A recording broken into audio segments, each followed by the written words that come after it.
Assalamualaikum warahmatullahi wabarakatuh. Kita masuk pada pertemuan keempat, yang dimana kita akan membahas mengenai ragam dialog. Nah, apa itu dialog? Dialog adalah proses komunikasi antara dua atau lebih agen. Ini secara umum. Nah, dalam dialog, makna harus dipertimbangkan agar memenuhi kaidah semantik dan pragmatis. Nah, sedangkan untuk pengertian secara IMK, dialog merupakan pertukaran instruksi dan informasi yang mengambil tempat antara user dan sistem komputer. Jadi, ragam dialog bisa diartikan sebagai proses pertukaran komunikasi antara satu atau lebih dalam mengambil kaidah informasi dalam user dan sistem komputer. Ada tujuan ragam dialog. Tujuannya apa sih dibuat ragam dialog pada IMK? Ya, untuk menyajikan dan mendiskusikan berbagai teknik dialog yang ada dan untuk mengidentifikasikan beberapa kekuatan dan kelemahan dari setiap teknik dialog yang akan disajikan. Nah, ada 5 sifat ya dari setiap ragam dialog. Yang pertama, inisiatif. Pengguna memberikan tanggapan atas prompt yang diberikan oleh komputer untuk memasukkan perintah atau parameter perintah. Inisiatif oleh komputer. Pengguna memberikan tanggapan atas arahan dari komputer. Definisi himpunan yang ditetapkan sebelumnya. Contohnya menu yes atau no ya. Ya, ini pada command line ya. Kalau misalkan mau lanjut ya udah pilih yes, atau tidak lanjut no gitu, seperti itu. Jadi inisiatif. Nah, yang kedua, yang B, keluasan. Pengguna mempunyai kesempatan melakukan customizing dan memperluas antarmuka dari sebuah sistem untuk memenuhi kebutuhan. Yang C, kompleksitas. Nah, pengelompokan dalam menerapkan model yang diinginkan pengguna ke dalam sistem, dan hal ini dapat diperoleh dengan menggunakan hierarki atau ortogonalitas atau keduanya. Ya, di sini ada contohnya nih, ada menu bar ya. Nah, kalau misalnya keluasan ini, kalau kita mau ngatur di tulisan kita pakai font apa bisa, atau fontnya itu dibesarkan atau dikecilkan juga bisa ya. Jadi kita tinggal pilih, itu namanya keluasan. Terus kompleksitas. Nah, maksudnya di sini ada hierarkinya. Kalau kita pilih file, nah file itu kan isinya ada apa aja tuh ya kan. Terus kalau kita pilih home itu kan ada ini isinya tuh ada apa aja ya. Seperti itu. Nah, lanjut yang keempat, kekuatan. Jumlah kerja yang dapat dilakukan oleh sistem untuk setiap perintah yang diberikan oleh pengguna. Jadi seberapa kuat sistem ini menerima perintah dari si user ya. Nah, yang kelima, beban informasi. Ini kebalikannya. Kalau beban informasi ini, bagaimana si user ini bisa menerima apa yang si sistem ini berikan segitu. Jadi beban informasi ini agar penyampaian informasi itu dapat berdaya guna, dan beban informasi yang terkandung di dalam suatu ragam dialog seharusnya disesuaikan dengan aras pengguna gitu. Nah, lanjut di sini ada yang karakteristik ragam dialog. Yang pertama, yang A, konsistensi. Sistem yang konsisten akan mendorong pengembangan mentalitas dengan memberikan petunjuk kepada pengguna untuk mengekstrapolasi pengetahuan yang ia miliki untuk memahami perintah yang baru lengkap dengan pilihan yang ada. Jadi di sini kita kalau membuat sistem harus konsistensi dari tampilannya ya, dari fontnya, dari bentuknya, seperti harus konsisten. Nah, yang kedua, umpan balik. Nah, pada ragam dialog, jika pengguna melakukan kesalahan komputasi, maka program akan menampilkan suatu pesan kesalahan. Ya, contohnya, jadi kita ada umpan baliknya. Kalau kita copy data ya, di situ kan ada berapa persen atau gagal atau berhasil, kan itu namanya umpan balik. Oke, lanjut ke C, observabilitas. Ya, sistem dikatakan mempunyai sifat observabilitas apabila sistem itu berfungsi secara benar dan nampak sederhana bagi pengguna, meskipun sesungguhnya pengolahan secara internalnya sangat sulit. atau rumit ya. Contohnya seperti kalau kita mau beli pulsa tuh pada mesin ATM, kita kan ya kalau kita ke ATM kan kita masukkan dulu pinnya berapa, lalu kita pilih bayar, beli, masukkan nomor handphone, terus pilih provider ya, berapa yang kita ingin isi sampai pulsa kita itu masuk. Nah itu seperti itu contohnya. Nah yang keempat adalah kontralabilitas. Ini merupakan kebalikan dari observabilitas ya. Jadi hal ini berimplikasi bahwa sistem selalu berada di bawah kontrol pengguna. Jadi maksudnya di sini kita harus melihat dulu tempatnya atau waktunya, seperti itu. Lanjut yang 5, efisiensi.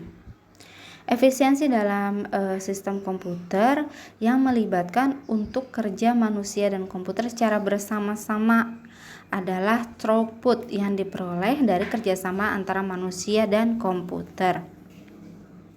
Jadi efisiensi ini ya bagaimana si pengguna, si user dan sistem komputer ini bisa bekerja sama ya. Lalu juga selain itu juga aspek yang harus kita lihat adalah bagaimana efisiensi dari biayanya dan dari waktunya. Nah yang keenam, keseimbangan. Strategi yang diambil dalam perancangan sembarang sistem manusia komputer haruslah dapat membagi-bagi pekerjaan antara manusia dan komputer seoptimal mungkin. Nah ini juga tadi ada hubungannya juga sama yang di atas, bagaimana si komputer dan si pengguna ini bisa menjalin kerja sama dengan baik. Nah selain itu juga harus melihat efisiensi dari biayanya dan waktunya juga harus seimbang. Oke. Lanjut, di sini ada pembahasan kategori ragam dialog. Nah, ada 9 untuk kategori ragam dialog. Yang pertama, adanya dialog berbasis perintah tunggal. Nah, ini perintah tunggal yang dioperasikan tergantung dengan sistem operasi komputer yang dipakai ya. Di sini contohnya command line. Ya, dapat dikatakan merupakan ragam yang paling konvensional untuk command line dialog ini ya. Bahasa perintah harus dirancang sedemikian rupa sehingga mereka mempunyai sifat alamiah, yakni mudah dipelajari dan diingat oleh kebanyakan pengguna. Meskipun bersifatnya buatan, bahasa buatan ini tetap mempunyai struktur leksikal, sintaksis dan semantik tertentu. Ya, contohnya DOS ya, di sini ada delete, format, copy dan lain-lain. Oke. Nah, kalau di Unix atau Linux kan ada who, password dan lain-lain. Oke, lanjut. B, dialog berbasis bahasa pemrograman.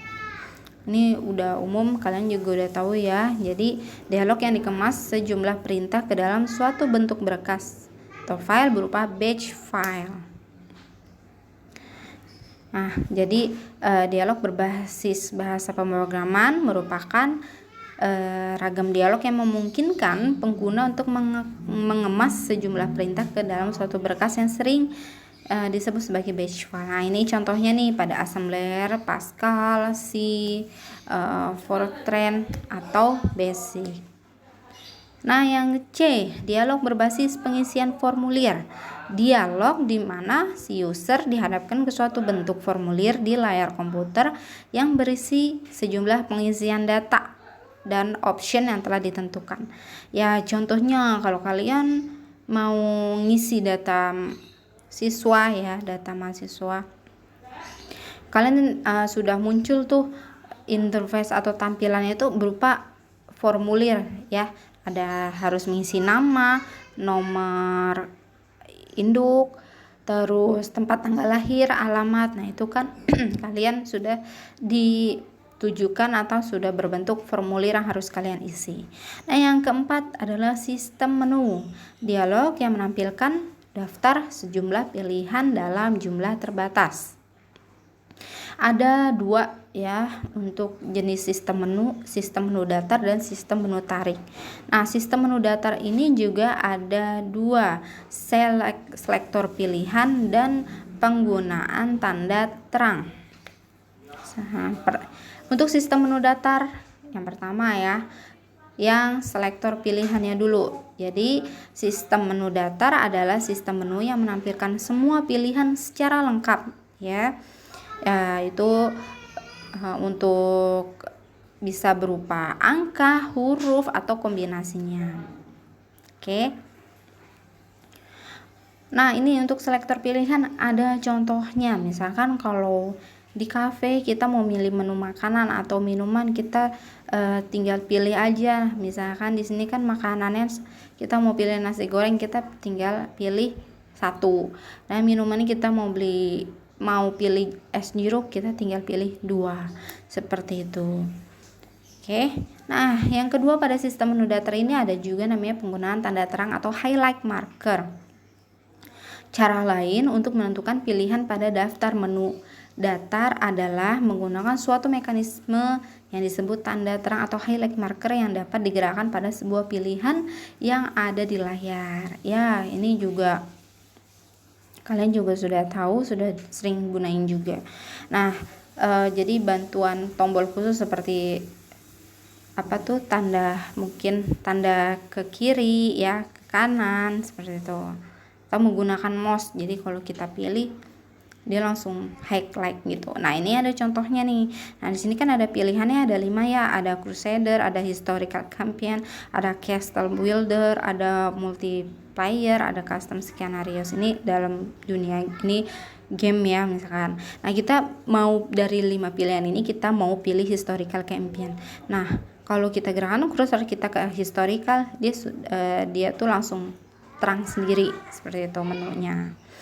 Oke, lanjut. Kedua adalah sistem menu tarik atau yang kita sebut dengan pull down yang berbasis pada struktur hierarki pilihan atau struktur pohon pilihan. Oke. Kita pada di submenu kita ada, kalau kita pilih file itu kan ada new, open, close. Nah, itu namanya hierarki atau struktur pohon pilihan. Seperti itu. Nah, ini adanya bisa di Word, Excel juga ada. Oke, lanjut lagi ke dialog berbasis bahasa alami. Dialog yang berisikan instruksi-instruksi dalam bahasa alami atau manusia yang diterjemahkan oleh sistem penerjemah. Oke, jadi jika dialog berbasis perintah tunggal instruksinya sangat dibatasi oleh sintaksis yang digunakan dengan bahasa alami. Pengguna dapat memberikan instruksinya dengan kalimat-kalimat yang lebih manusiawi. Kata-kata atau bahasa sehari-hari bisa digunakan ya. Contohnya di sini dalam bahasa Pascal ya. Tuh, seperti itu untuk bahasa Pascal. Lanjut yang keenam, antarmuka berbasis icon. Nah, sejalan dengan penggunaan simbol-simbol dan tanda-tanda kehidupan kita sehari-hari. Oke, antarmuka sering memanfaatkan simbol-simbol dan tanda-tanda ini untuk memberitahukan pengguna akan kemampuan dan fasilitas yang dimiliki oleh suatu program aplikasi. Ya, sekarang kan sudah berbentuknya simbol ya atau icon yang sesuai dengan teks dan gambarnya itu sesuai ya. Ya, contohnya di sini nih. Kalau di sini ada gambar tabel ya, gambar atau ikonnya kan berbentuk kotak-kotak tuh seperti tabel. Nah, kita tinggal klik aja. Terus picture juga merupakan gambar ya. Ada word art berupa tulisan seperti itu.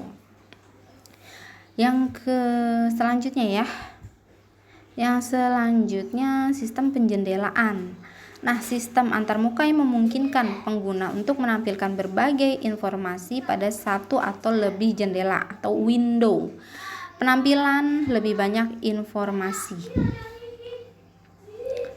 Ya, satu akses lebih banyak sumber informasi, kombinasi berbagai sumber informasi, kendali bebas atas sejumlah program, common context, penyajian jamak atau multiplay view, reminder atau pengingat. Ini jenis-jenis jendela atau window. Ada yang pertama itu jendela teletype atau TTY. Langsung aja ya. Jendela TTY ini merupakan jenis jendela yang paling sederhana.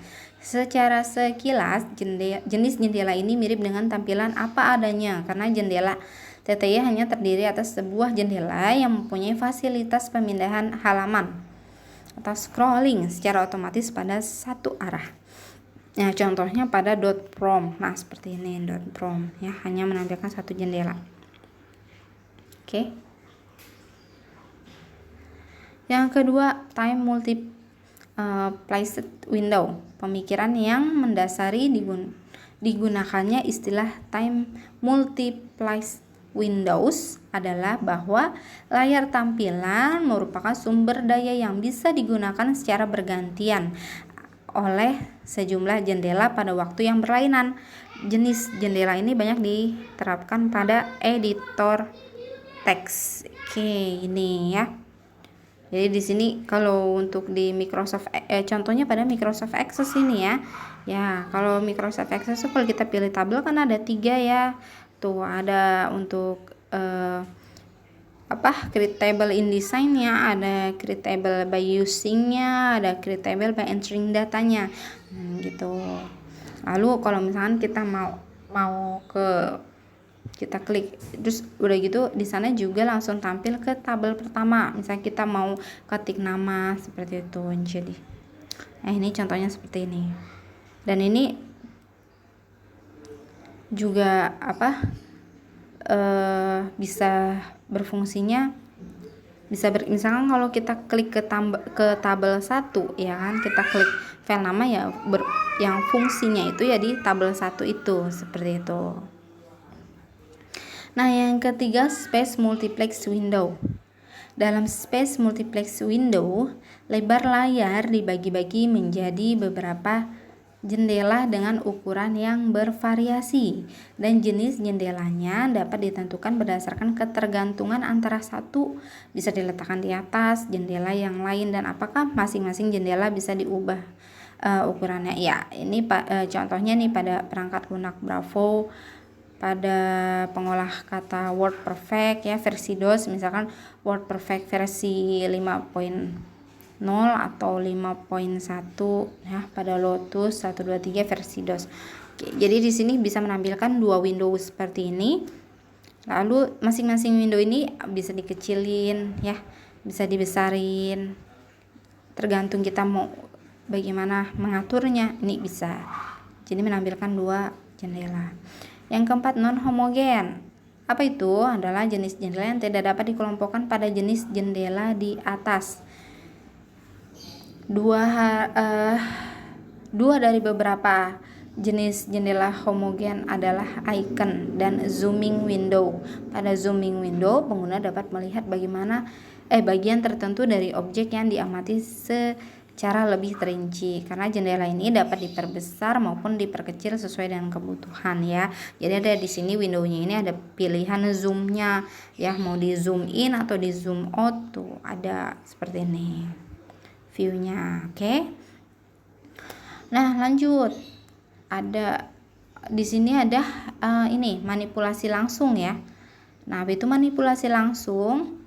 Ini pengertiannya adalah penyajian langsung aktivitas kepada pengguna user, sehingga aktivitas akan dikerjakan oleh komputer ketika pengguna memberikan instruksi langsung yang ada pada layar komputer. Nah, penerapannya apa aja sih? Ada kontrol proses, editor teks, simulator, kontrol lalu lintas penerbangan, perancangan model atau bentuk, terus komputer edit design. Oke, ini manipulasi langsung ya, tuh seperti ini. Jadi bagaimana sih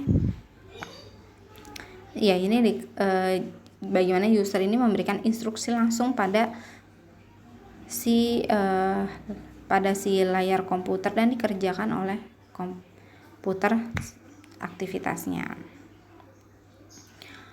Lanjut, adanya antarmuka berbasis interaksi grafis ya.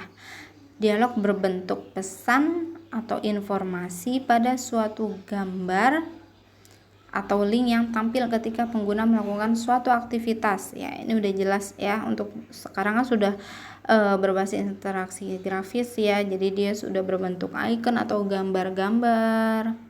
Kita tinggal kalau kita mau apa, tinggal klik aja di gambar atau di iconnya, langsung tampil informasi apa yang didapat. Nah, itu untuk pertemuan keempat kita kali ini. Terima kasih.